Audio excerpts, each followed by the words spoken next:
Welcome to the Naples Money Managers News You Can Use. I am Dawn Litchfield Brown. Joining me today is my partner, Marcus Nichols. Good to see you all again. Right, he's the brains behind the operation here. I wouldn't go that far. Well, actually, we need a couple of brains to make anything work around here. I guess everybody does these days. It's true. It's true. I mean, it's getting more and more difficult. We have a couple of topics we're going to talk about today. I want to talk a little bit about the Social Security and tax and Medicare.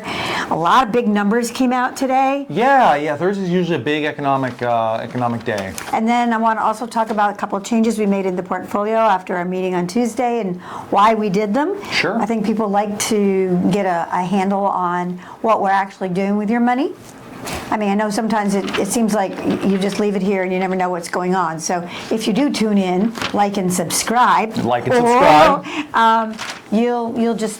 have a little better idea of what's going on. Absolutely. So I wanted, actually, it was kind of interesting this morning. I was talking, Marcus is a dual citizen, Canadian citizen and a United States citizen. Been here since I was 6. Since he was 6. But there was on CNBC this morning, the financial news station's the only one I really watch. And there was some, I don't remember who she was, from Canada, representing Canada, talking about the tariffs. And it was kind of an interesting conversation. I mean, on one hand, it was like, oh, we're good friends. We've been good friends. We've supported each other for years and years. And both the people on CNBC kind of said, well, then, you have tariffs. Why shouldn't we have tariffs? And they were like, she was like, well, our tariffs are insignificant.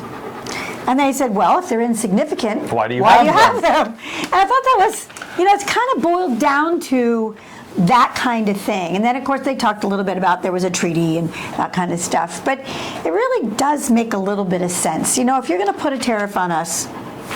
Yeah, absolutely. And I know the two prevailing theories are that, these are the costs of doing business. And I guess the question being asked now is, should they be the cost of doing business?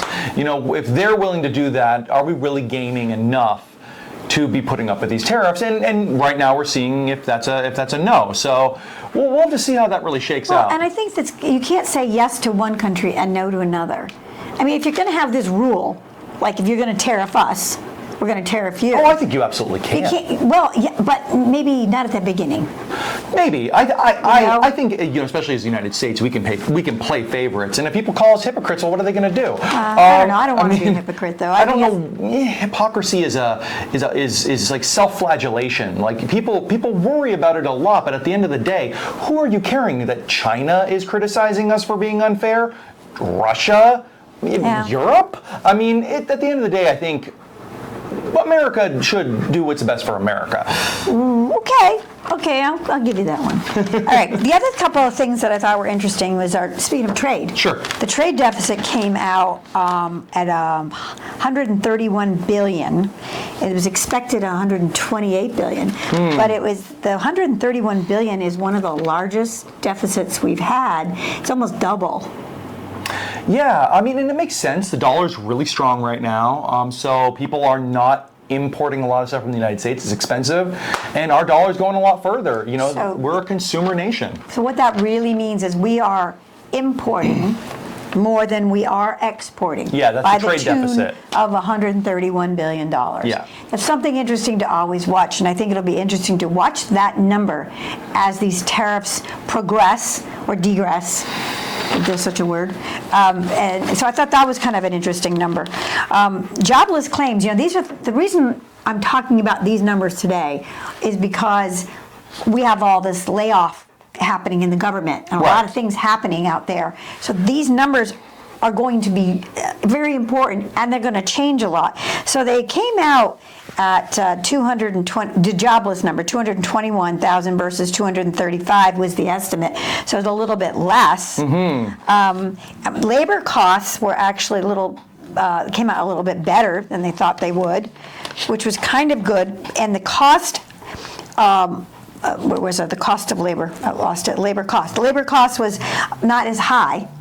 Which was kind of interesting, right? And job loss claims going forward are at 1.9 million. One thing to remember, though, is once you get laid off, while you're on unemployment, you don't count as a unemployed. Yeah, and you know, and with all the federal layoffs and stuff that we're seeing, that's really up in the air because it's a political football, right? You know, the president has a great deal of latitude to do what he wants. The executive is still beholden to Congress, so we're seeing a lot of that push and pull between even his own party, Right. where they don't. You know, very few people are willing to give up power once they have it, and Hard job. you know, Congress has the purse, right? So they don't really want to give that up. So there's going to be some real back and forth, I think, here, just like it was for most presidents. You know, And it all plays together because everybody's worried about inflation, right? Well, one of the absolutely. biggest causes of inflation is jobs, yeah, right? people having more money. Well, and if you have to pay more money to get employees, but right? Because if there's not enough people to work. Oh, absolutely. So now with the rate of government employees losing their jobs, one of the things they're watching very closely is to see how much of those jobs are absorbed in the private sector. Yeah. And that's going to be an interesting. So I find this a fascinating time. I love statistics. I love numbers, and sometimes it's the only way you can see through the crap is to look at the numbers, because numbers typically don't lie unless you're an insurance company. Well, yeah. Unfortunately, we do live in a post-truth age I know. now. It's hard, you know, folks, and I've talked about this probably several times throughout the course of our various shows. Video that we blogs. do. Yeah, our video blogs that we do. But regardless of where you sit on various issues, it can be any issue, politics, religion, whatever. It's almost impossible nowadays to get what I would consider an unbiased opinion. Well, it's true. Everybody has it. I mean, that was one of the mistakes that they said Trump made in his first administration, Which was? which was he assumed that generals had no bias. Well, it's not even, absolutely. And think about it, Should though. be You apolitical. think they should be apolitical, but that's absolutely not true. And that's actually not true of almost everybody. Well, and it's part of the nature of the world we live in, folks, and that's a little bit what I wanted to talk to, because we've talked about various things, scams, all that stuff, but it all kind of dovetails back into the world we now live in, and many of us are old enough to remember a time before, but we now live in an age where information is ubiquitous. It's everywhere. It's inescapable, even for people of an older generation. I bet every one of you, or most of you, have a smartphone. Most of you are probably on some form of social media. Or even a radio that you listen to all night, talk radio. That's a big one. Exactly. So we've entered into this era where I'm not saying you can't trust news sources, though many of us feel that way, or that you can't trust your favorite outlet, but it often feels like people are not telling you the whole story because they have a bias. Of course. Now, going back to Don's original example with the Canadian diplomat, you know, obviously her job is to Canada. Yeah. So everything that woman says is a little biased, right? Even if what she's saying is technically correct, we have a treaty and there's this, that, and the other thing. It's all framed within a what's the word I'm looking for? A way to get what she wants, which is to make us look bad that we're putting reciprocal tariffs. That's just an example, but I'm saying that applies to everything. So just be careful with with the information you consume. Yeah, be careful with what you let in. It's true, and that goes for everything. I'm talking, you know, whether you're a progressive and you watch CNN or you're a conservative and you watch Fox. Everybody has an agenda. They're all trying to sell you something, and it may not be what you think. So that's just So the best thing you can do is trust yourself. You know inside what's right and what's wrong. Yeah, if it doesn't seem true, Yeah. probably isn't. But you're trusting yourself, I think, is the only thing you can believe in because you know what you believe. You got to go with your gut. Right. So, okay. Very well done. Thank you. Thank you. All right. I want to talk a little bit about Social Security because everybody knows that's one of the big topics is cutting the taxes on Social Security out entirely. So I did a little bit of research just to see what they are. Oh, and I printed something out and I left it on the printer. Shoot. Was that $5 million thing you were talking about? Well, no, that's this right here. Oh, that's the tax But law. it was talking about, we're going to go get that while I talk about this, because it talks about when people start getting taxed on their Social Security, how much income do they have to make? The number's so low, by the way, you'll be shocked. So one of the first things I would do if I was dealing with this issue was I would raise that income bar way up before Social Security was taxed. You want to help the middle class? Don't tax them on that. They've already paid tax on it. We all have. And that makes a lot of sense, folks. You know, the government, I think, was originally coming from a place of they didn't want to be paying people on both ends. Like, basically have elderly Social Security age folks taking up a job in the economy and getting paid Social Security. But we've entered an era where that is no longer the case. You know, those rules that were set forth whenever that was written are not the case anymore. People work longer. The cost of living is much higher. And like Dawn says, that would be a great way to give people the more freedom to both earn and still have their cost of living subsidized. We're really talking about small dollar amounts. If you took the average savings, it would be $550 a year on average. Now, mostly they say $2,500 of that.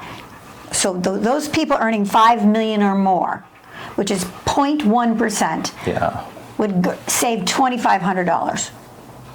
Somehow that doesn't sound like very much to me for somebody making over $5 million, and maybe they should pay the tax on it. I don't know. They can probably afford it. But my philosophy has always been our very wealthy clients give away so much money. They just make so much money. They give it away, donate so much. It's better for them to do it than the government. But a couple of other back to, I don't have that what I just printed out. But I believe the number is if you make over $44,000 jointly a year, 50% of your Social Security is taxed. And then if you make over I don't think it was up to even 80% of your Social Security is subject to tax. That's significant. That's crazy. It is. It truly is. Who even lives off of $44,000 a year anymore? Or who could? It's a real struggle, especially depending on where you live. And that's for two people. That's intense. Joint income. So how insane is that? Okay, so there's that. There's also the fact that Social Security age should be increased when you can get full Social Security. Agreed. Let's face it. Again, people are living longer, working longer. So let's go back to when Social Security was created in 1935.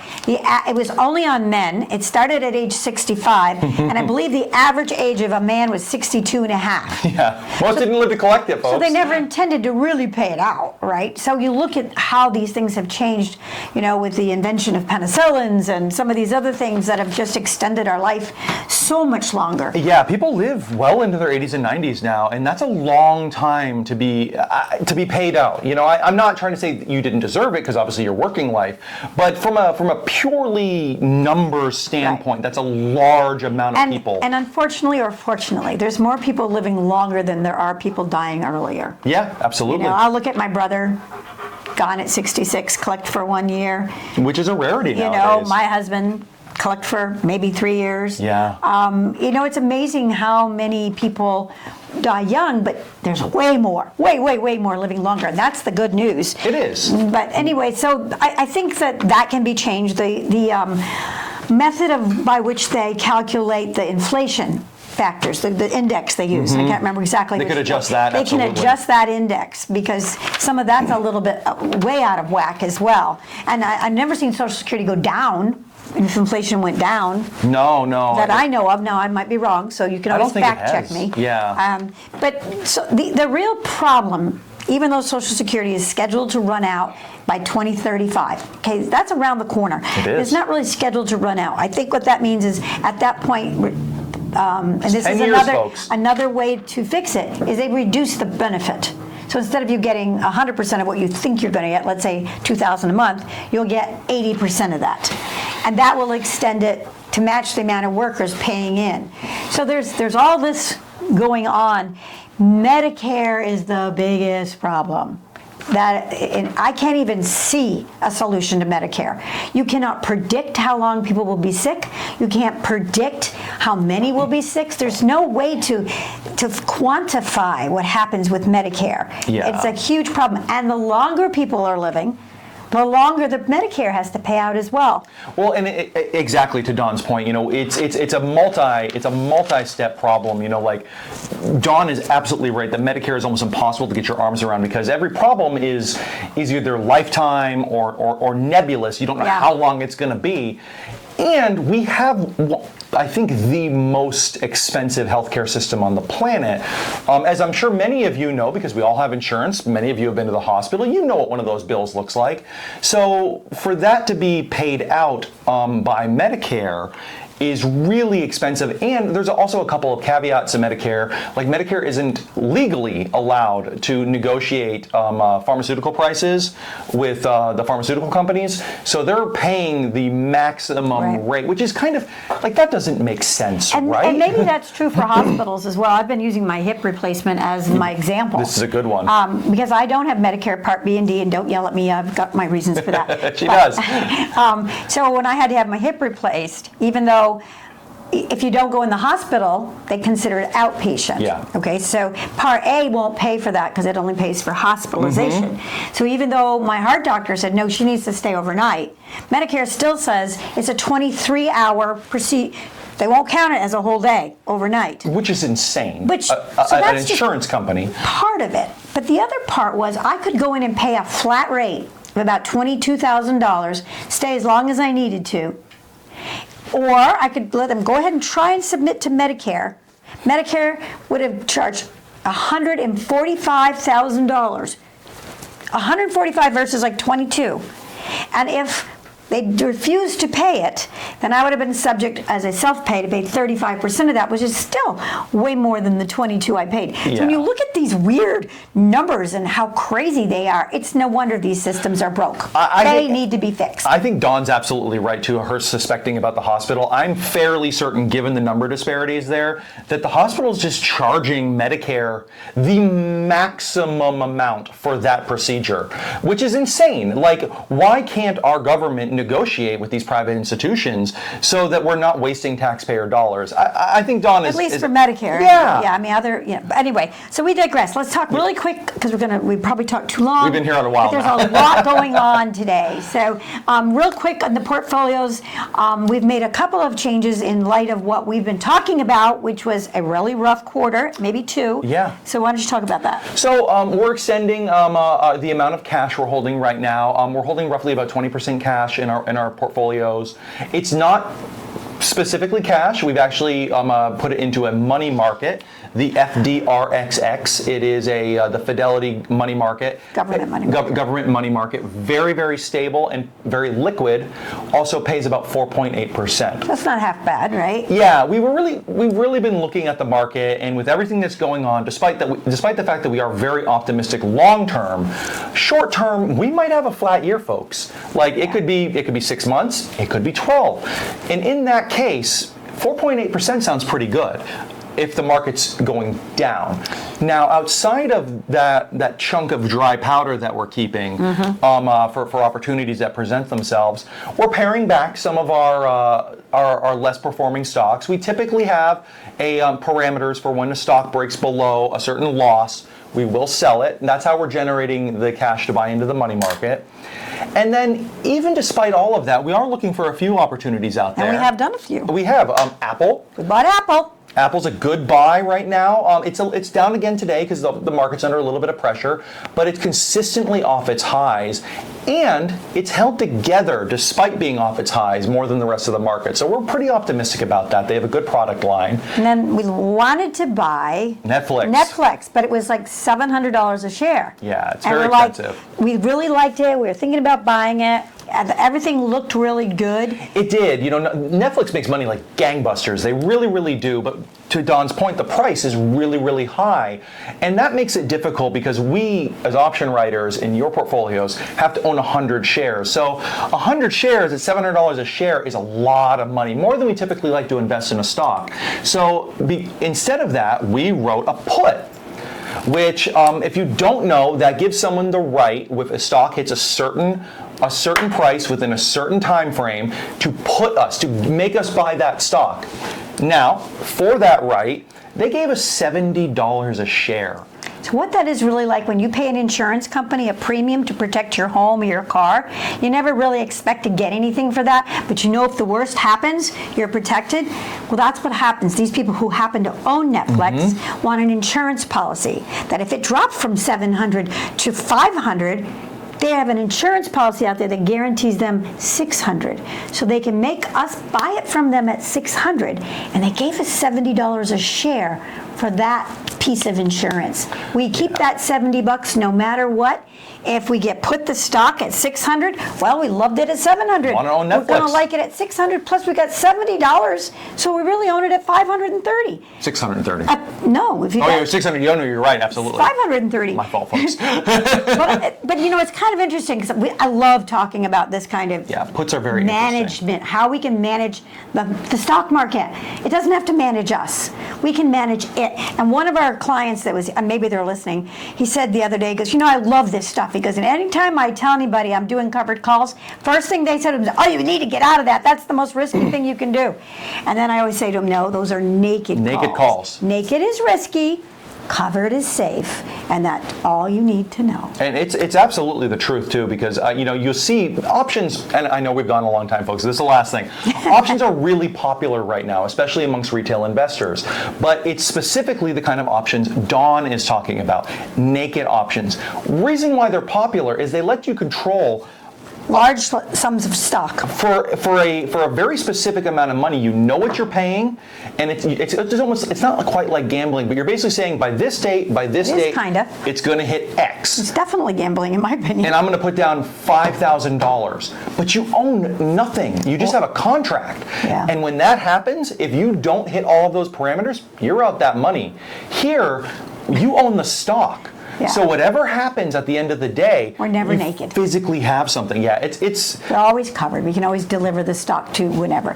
But I mean, that was long. But Yeah, I'm people are sorry. probably going like, cross-eyed at this point. you know. But basically, options means choices. Yeah.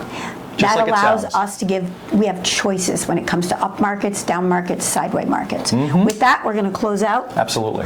As I always used to say, it's money matters, but most of all, and most importantly, you matter. And now, a line from Last Man Standing, Dawn out.